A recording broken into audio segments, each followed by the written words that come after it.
We've got a race this afternoon. That is round 6, the first of 2 of the Princess Yoko Cup. But the green light has gone at the end of the pit lane, so despite the fog and the mist, it looks as though the conditions are good enough for us to run safely.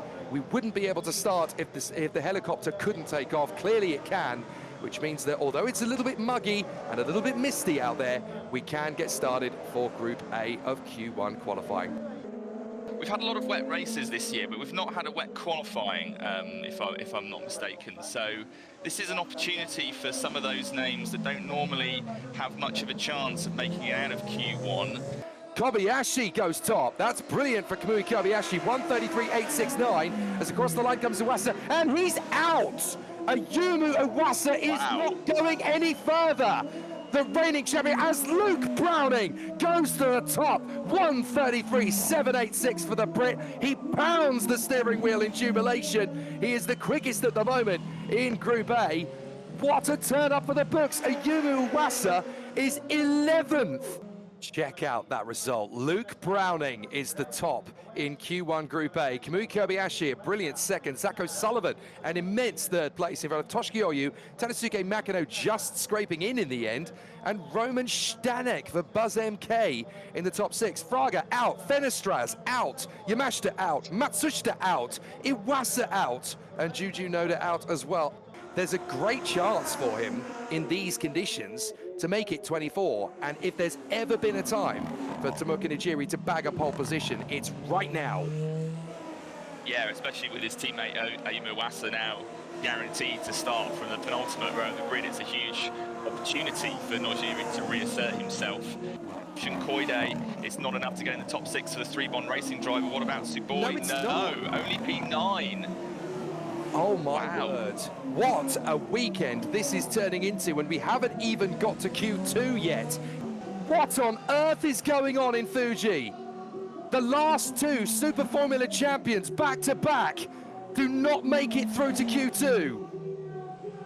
Can you even believe the like of it? And Kakunoshin Ota has been eliminated as well, the championship leader.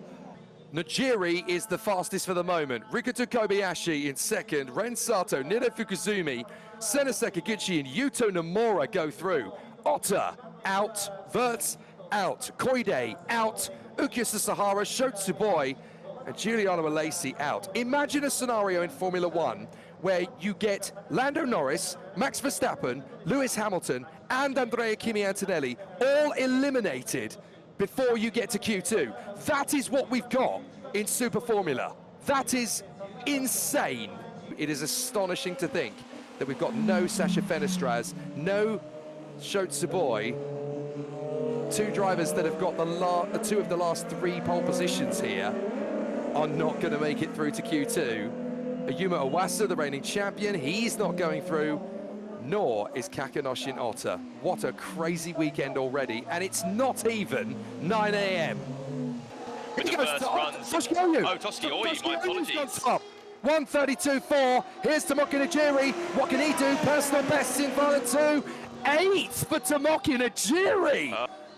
What about Zako Sullivan? Can he go top? He does! Oh, Zako Sullivan, 1:32.1 for the pit. Absolutely incredible. Here comes Nomura, and here comes Luke Browning as well. What can they do? Yuta Nomura comes through. Browning third. Brilliant run for the Brit.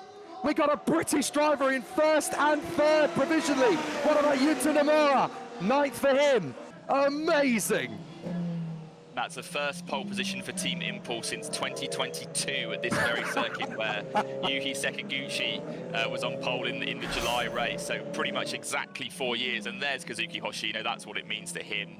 He's inherited the mantle of his legendary father, Kazuyoshi Hoshino. And that is what it means.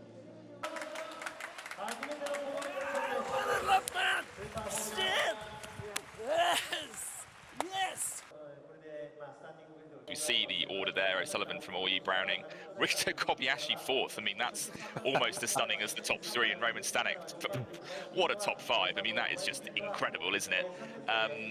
But Colapinto got the opportunity to basically become a Formula 1 driver when he'd basically been written off. He'd gone into sports cars. It seemed like he wasn't going to get the chance again. Somehow got into Formula 2 and was in the right place at the right time when the Nick de Vries experiment, shall we call it, or sorry, rather the Logan Sargent experiment came to an end at Williams. As we see the big names down at the bottom there, Shade Savoy 21st, Iwasa 22nd. It could have been O'Sullivan if O'Sullivan had been ahead of Colapinto in Formula 2 at the time. They were both Williams drivers, Williams junior drivers in Formula 2. If O'Sullivan had been ahead in the points at that juncture of the season, probably it would have been O'Sullivan who drove in the latter half of the season for Williams in Formula 1.